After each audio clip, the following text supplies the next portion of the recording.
Here with Wentworth head coach Evin Giglio after his 4-set win over number 2 UC Santa Cruz. Coach, give us your initial impressions of the match.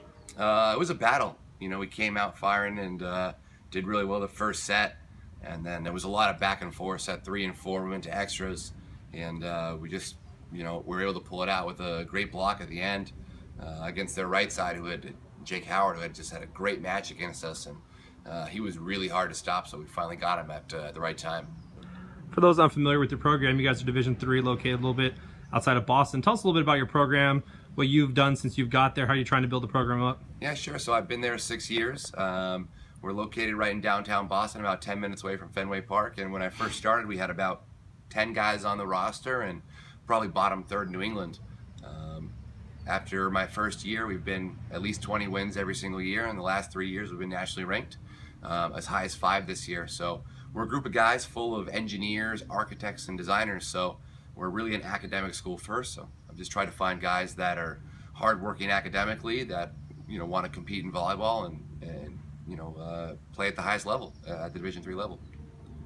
You guys had a very balanced attack today. Had 4 guys over 12 kills in the match. Is that something that you guys are trying to do as a program? Is that something you've been successful with throughout the year? Tell us about the balance that you guys struck today.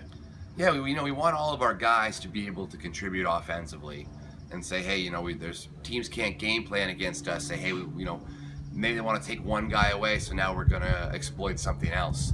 So we try to mix it up depending on what the defense is doing against us, and we've got confidence in all of our guys' abilities to put the ball away. Today against UC Santa Cruz, our middles played just a big part on the offense. Ollie Oshman, I don't think, had an error. I think he was 13-0-18 for the day, and he was our middle too, right? So he commanded a lot of attention, spread it out for our pins, and those guys' abilities to get some one-on-one situations and put the ball away.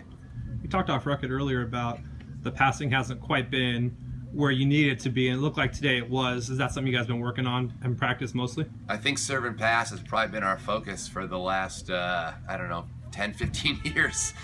We spent a lot of time in serve and serve receive, and our passing, that kind of dictates, if we pass well, we're going to play well. If we pass poorly and we're in a medium situation a lot, we can put a lot of pressure on our pins to carry the load.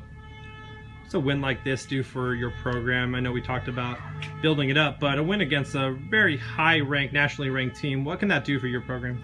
I think it just shows the guys that we've got the ability to compete with anybody in the country. UC Santa Cruz has some big wins. They're number 2 in the country for a reason. So I think it shows that our guys are, we're able to compete, and really we're not going to be scared of anybody going into the meat of our conference play over the next couple weeks. What's the outlook look like for your team as you're coming here towards the middle end of the season? We've tried to look a little bit in a shorter window instead of looking at what's our end result. We know we want to go to the NCAA tournament, but we can't do that if we don't win tomorrow or the next day or worry about this conference opponent. So we've kind of shortened our approach a little bit and just looking day to day. Coach, congratulations on the fantastic win. Thanks for taking the time for Off the Block Blog. Thank you.